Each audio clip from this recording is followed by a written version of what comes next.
Assalamualaikum warahmatullahi wabarakatuh. Halo teman-teman, kali ini kita bertemu di mata kuliah Kimia Bahan Alam. Mata kuliah Kimia Bahan Alam, dosen pengampunya adalah Ibu Rahayu Utami MSc APP. Nah teman-teman, kami dari kelompok kemarin akan mempresentasikan hasil diskusi kami. Kelompok kemarin beranggotakan yaitu Desi Raisa, Diah Putri Hertiana, Dini Ahwani, Eja Saskia Azli, dan Firstio Anfasa Mahyudi. Halo teman-teman, kali ini kita akan membahas tentang senyawa kumarin. Pertama, kita akan membahas tentang pengertian senyawa kumarin. Jadi, kumarin merupakan metabolit turunan kuman yang terbentuk ketika fenilalanin dihidrolisasi menjadi asam transhidroksisinama.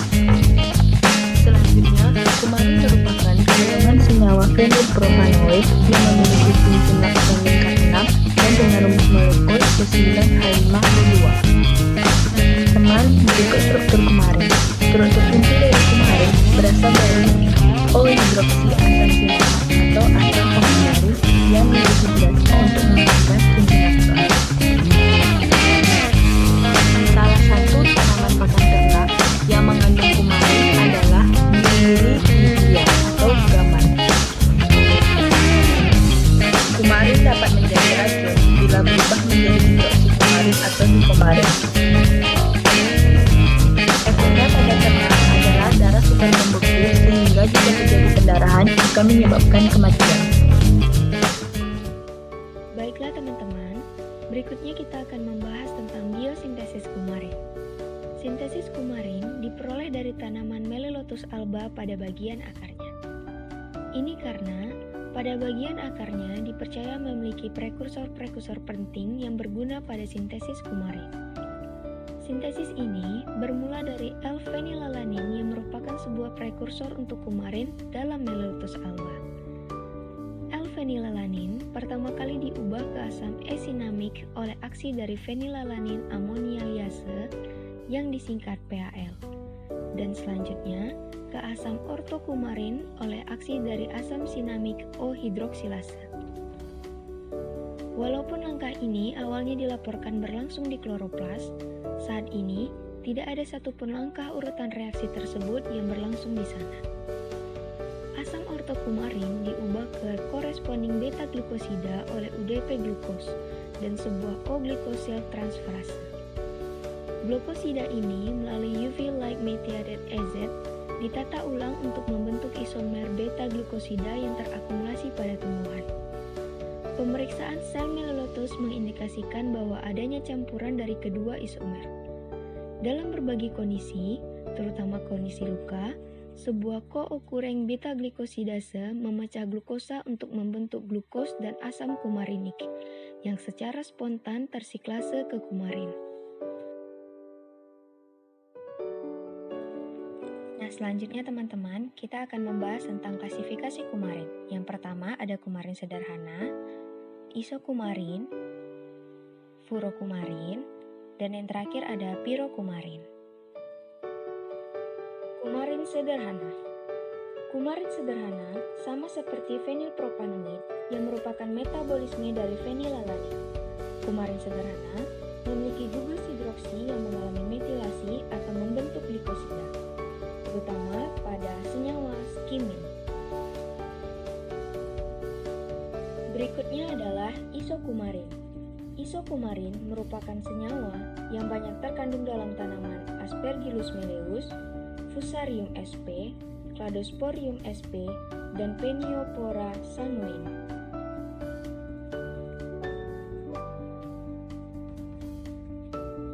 Isokumarin memiliki aktivitas biologis sebagai agen antikorosif, antihipertensi, antiaritmia, anti-tumor, anti-inflamasi, anti-alergi, anti-malaria, dan sebagai pengobatan dalam penyakit asma. Berikut adalah nama IUPAC dari isokumarin. Yang pertama, hidroksi 2-benzopiran 1-on. Berikut adalah strukturnya. Yang kedua adalah 3,4 dihidroisoprene.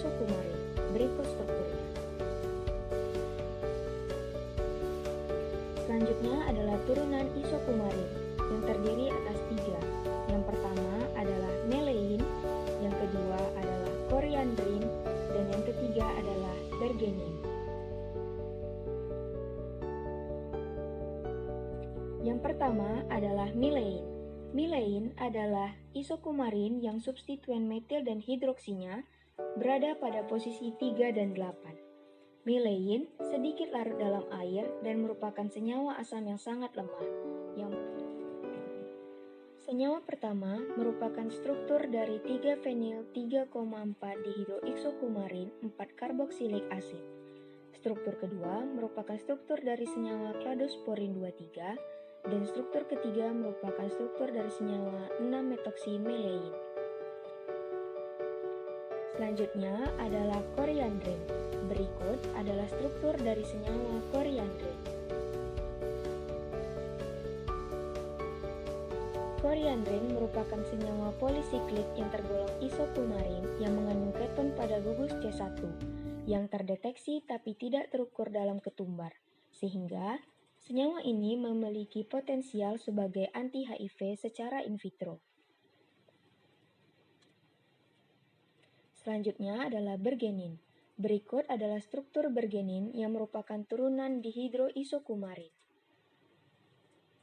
Senyawa ini ditemukan pada ekstrak etil asetat kayu dan kulit batang Sorea stenoptera yang memiliki sitotoksisitas lemah pada leukemia, antifungi, antivirus, antitusif, dan antihepatotoksik.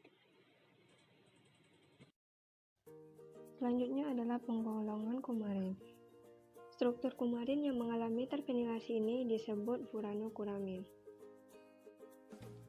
Senyawa ini adalah senyawa kumarin yang memiliki cincin furan yang menempel pada benzen kumarin. Bila melekat pada posisi C6, ini akan menjadi furanokumarin jenis linear. Namun berbeda pada furanokumarin angular, dia melekat pada C7 dan C8 dan membentuk sudut. Furanokumarin ini diklasifikasi menjadi 4 bagian. Klasifikasi ini berdasarkan dari furan yang menempel pada kumarin di cincin C6 dan C7. Pertama ada soralen, metoksalen, bergapten, isomer dari metoksalen. Terakhir ada imperatorin. Piranokumarin ini adalah kumarin yang memiliki cincin enzim pada substituen. Contohnya ada santilantin dan seselin. Isolasi senyawa golongan fenilpropanoid dari ekstrak etil asetat pembisalan. Ada 3 tahapan yang dilakukan. Yang pertama yaitu ekstraksi fenolik dengan 2 metode maserasi, yaitu dengan menggunakan metadon sebagai pelarut dan dilanjutkan dengan partisi menggunakan heksan dan etil asetat. Yang tahapan kedua yaitu pemurnian yang dilakukan dengan kromatografi kolom gravitasi dan kromatografi radial yang menghasilkan senyawa golongan fenilpropanoid. Tahapan yang ketiga yaitu identifikasi senyawa 1 dengan analisa UV dan NMR menunjukkan bahwa dia Yang ketiga yaitu isolasi senyawa kumarin dari kulit buah limau Sunda. Ada 2 tahapan pengujian. Yang pertama yaitu secara organoleptis. Secara organoleptis berbentuk kristal putih dengan berat 2,159 gram dengan titik leleh 126,2 sampai 127,6 derajat Celcius. Yang kedua yaitu dilihat dari spektrum UV atau IR dan didapatkanlah senyawa hasil isolasi dinamakan marmin dengan struktur seperti yang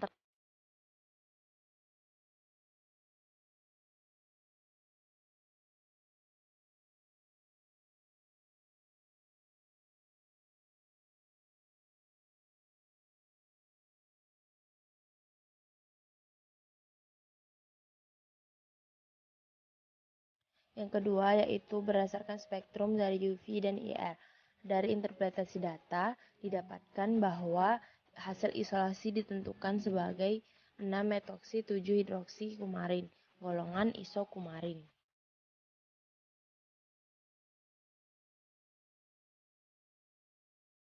selanjutnya yaitu isolasi senyawa kumarin glikosida dari biji buah rambutan. Berdasarkan hasil penelitian ada beberapa tahap. Yang pertama yaitu uji organoleptis. Uji organoleptis didapatkan hasil berbentuk kristal berwarna kuning. Dilanjutkan dengan hasil uji fitokimia yaitu adanya golongan yang selanjutnya yaitu berdasarkan spektrum data dari NMR dan MS. Diprediksi golongan fenol yang terkandung di dalam isolat adalah kumarin glikosida.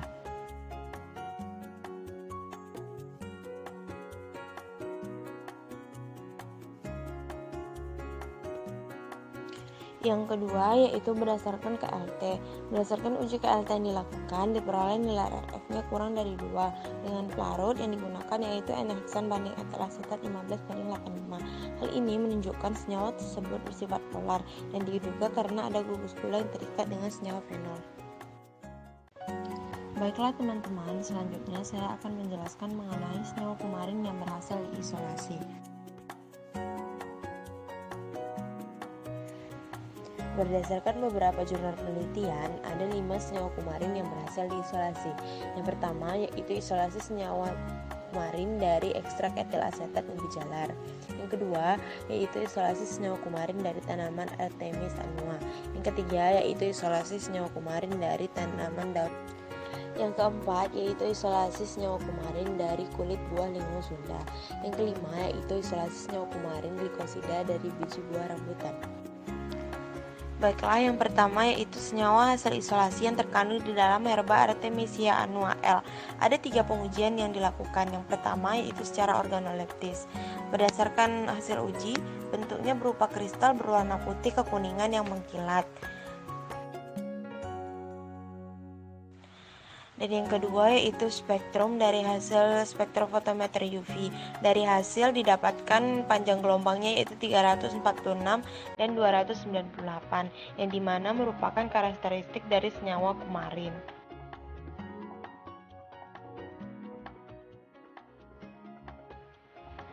Tahapan yang ketiga yaitu membandingkan dengan literatur yang terkait, yaitu di mana literaturnya berdasarkan data dari Library Search, yaitu strukturnya seperti yang terlampir.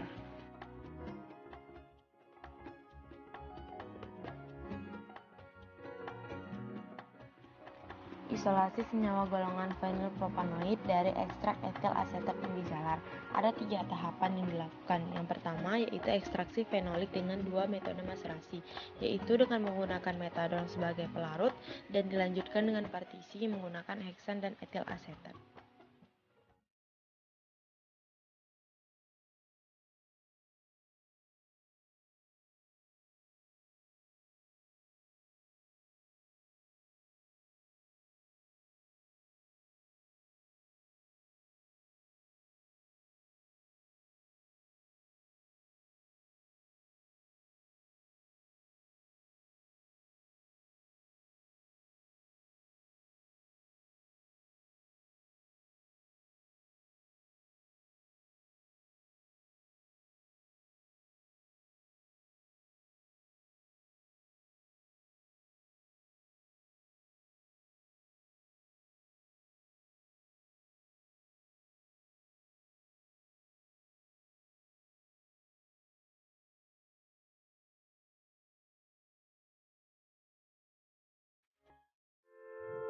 Senyawa kumarin memiliki beberapa aktivitas biologis. Di antaranya adalah yang pertama, berfungsi sebagai antioksidan. Antioksidan merupakan molekul yang mampu memperlambat atau mencegah terjadinya reaksi oksidasi.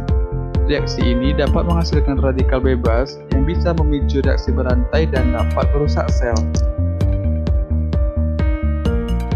Metode DPPH digunakan untuk pengujian aktivitas antioksidan yang didasarkan pada kemampuan antioksidan untuk menghambat radikal bebas. Uji aktivitas ini memperlihatkan nilai konsentrasi daya hambat IC50, yaitu bilangan yang menunjukkan konsentrasi ekstrak yang mampu menghambat proses oksidasi sebesar 50%. Yang kedua, sebagai antikoagulan. Aktivitas dari kumarin dan senyawa kumarin, khususnya hidroksikumarin, merupakan pemutus rantai antioksidan yang kuat dan dapat diaplikasikan dalam terapi antikoagulan. Yang ketiga, berperan sebagai anti kanker. Senyawa kumarin dapat membentuk kompleks stabil dengan ion logam bervalensi 3 untuk meningkatkan fungsi anti kanker. Juga dapat mengganggu pembentukan DNA atau RNA dengan menghambat enzim topoisomerase 2. Yang keempat, berperan sebagai insektisida. Salah satu jenis kumarin yang diisolasi dari tumbuhan Agerantum houstanium dapat mengganggu kestabilan hormon feromon serangga, sehingga serangga tersebut tidak memiliki daya tarik seksual untuk melakukan perkawinan. Yang kelima, kumarin berperan sebagai antimikroba. Senyawa kumarin memperlihatkan aktivitas terhadap bakteri Staphylococcus aureus dengan menghambat pertumbuhan bakteri tersebut, namun tidak untuk sejumlah bakteri E. coli, Acinetobacter, dan Cryptococcus neohumus. Nah, itulah beberapa aktivitas biologis dari senyawa kumarin yang dapat kita manfaatkan dalam kehidupan sehari-hari. Oke. Baiklah teman-teman, sekian dari presentasi kelompok kumarin. Terima kasih. Apabila ada pertanyaan, boleh di komen. Jangan lupa subscribe dan like ya teman-teman.